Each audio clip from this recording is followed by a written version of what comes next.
Allora, qua ce n'è un'altra, siamo sempre a Seligentoso. Guardate che dromosca, aiuto, pieno di insetti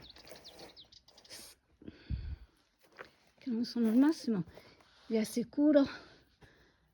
35 gradi all'ombra, c'è un caldo da morire. Qua abbiamo un albero, però mi sembra una felce. Seliga, Ventoso, mi aspetteremo comunque che... Vabbè, mi faccio gli affari miei. E qua, oh wow,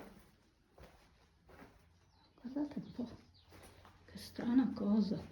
Allora, qua, a parte il bicchiere e a parte anche qua la quantità infinita di ragni, abbiamo questa cosa qua che probabilmente è recente, più recente della tomba, no, non ho idea. E qua, madonna, che... Aspettate che mi preparo anche. Allora adesso fermo e poi entriamo con la luce per vedere meglio. Comunque guardate, vi faccio vedere quanto è bello.